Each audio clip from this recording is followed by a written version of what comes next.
রাখা যায় না। ব্রিটিশরা সুকৌশলে 200 বছর শাসন করেছে, কিন্তু মুসলমানদের অস্তিত্ব কেড়ে নিতে পারে তা এই দেশ তাদের ছাড়তে হয়েছে। সুতরাং সারা দেশে না সারা পৃথিবীতে যারা বিচক্ষণ ক্ষমতার অধিকারী, যারা সূক্ষ্ম ব্রেন রাখে, সেই ব্রিটিশদেরকেও এই দেশ থেকে বিতাড়িত হতে হয়েছে। কি বলেন ঠিক কিনা? এই দেশ বলতে শুধু বাংলাদেশ না, এই ভারতীয় উপমহাদেশ থেকে তাদেরকে বিতাড়িত হতে হয়েছে। সুতরাং ভারতকে এটা মনে রাখতে হবে যে এই ভূখণ্ড এমন একটা জায়গায় যেটা অনেক বিরাট ভূখণ্ডকে নিয়ন্ত্রণ করার ক্ষমতা রাখে। কি বলেন ঠিক কিনা? ইতিহাস খেয়াল করেন যুবক ভাইয়েরা, ইতিহাস পড়ো। দিল্লি যদিও ভারতের রাজধানী, কিন্তু ভারতবর্ষের রাজধানী ছিল ঢাকা, জাহাঙ্গীরনগর। কি বলেন ঠিক কিনা? বাংলাদেশকে তুমি ছোট করে দেখো কোন দুঃখে, এটা ছিল গোটা ভারতবর্ষের প্রাণ কেন্দ্র। সমস্ত রাজন্যবর্গরা এখান থেকেই ক্ষমতার কেন্দ্রবিন্দু পেয়েছে এবং এখান থেকেই সাপোর্ট পেয়ে তারা অটল ছিল। সুবহানাল্লাহ বলবেন না? বাংলাদেশের মুসলমানরা আল্লাহর হাবিবের এই সুন্নতের উপর অটল অবিচল আছে, বাকিটা আল্লাহ দেখবে। কি বলেন ঠিক কিনা? এদেশ বহু মানুষ চেষ্টা করেছে, বহু রাজন্যরা চেষ্টা করেছে, বহু লোক চেষ্টা করেছে, এটাকে বেশি দিন রাখা যায় না। কি বলেন ঠিক না? এই দেশকে বেশি দিন প্রধানত করে রাখা যায় না।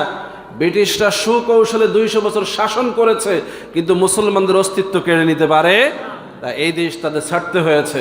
সুতরাং সারা দেশে না সারা পৃথিবীতে যারা বিচক্ষণ ক্ষমতার অধিকারী, যারা সূক্ষ্ম ব্রেন রাখে, সেই ব্রিটিশদেরকেও এই দেশ থেকে বিতাড়িত হতে হয়েছে। কি বলেন ঠিক কিনা? এই দেশ বলতে শুধু বাংলাদেশ না, এই ভারতীয় উপমহাদেশ থেকে তাদেরকে বিতাড়িত হতে হয়েছে। সুতরাং ভারতকে এটা মনে রাখতে হবে যে এই ভূখণ্ড এমন একটা জায়গায় যেটা অনেক বিরাট ভূখণ্ডকে নিয়ন্ত্রণ করার ক্ষমতা রাখে। কি বলেন ঠিক কিনা? ইতিহাস খেয়াল করেন যুবক ভাইয়েরা, ইতিহাস পড়ো। দিল্লি যদিও ভারতের রাজধানী, কিন্তু ভারতবর্ষের রাজধানী ছিল ঢাকা, জাহাঙ্গীরনগর। কি বলেন ঠিক কিনা?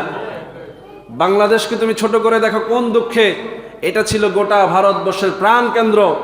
সমস্ত রাজন্যবর্গরা এখান থেকেই ক্ষমতার কেন্দ্রবিন্দু পেয়েছে এবং এখান থেকেই সাপোর্ট পেয়ে তারা অটল ছিল।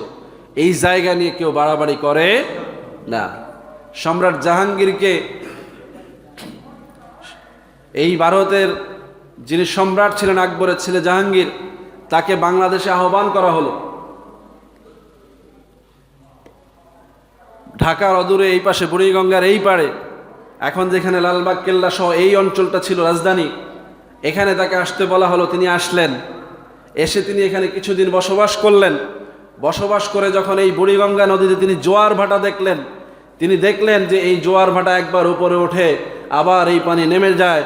এই দুই পাড়ের মানুষগুলোর চরিত্র সম্বন্ধে তিনি দেখলেন যে এই জোয়ার ভাটার পানি যেমন এই বুড়িগঙ্গার পানিকে বারবার নিয়ন্ত্রণ করার পরেও এখানে অস্তিত্ব বহাল রেখে এরা নদীর পাড়ে বসবাস করে, গোটা ভারতবর্ষের রাজনীতিকে এই বাংলাদেশের মুসলমানরা নিয়ন্ত্রণ করে। বাংলার মুসলমানরা যদি প্রতিবাদ করেছে, গোটা ভারতবর্ষে তার আলোড়ন সৃষ্টি হয়েছে। বাংলার মুসলমানরা যদি নীরব হয়েছে, গোটা ভারতবর্ষ নীরব হয়েছে বলে সুবহানাল্লাহ। আজকে সেই বাংলাদেশকে নিয়ে যে ষড়যন্ত্র করা হচ্ছে, এটার ভয়াবহ পরিণতি কিন্তু গোটা ভারতবর্ষকে আক্রান্ত করবে।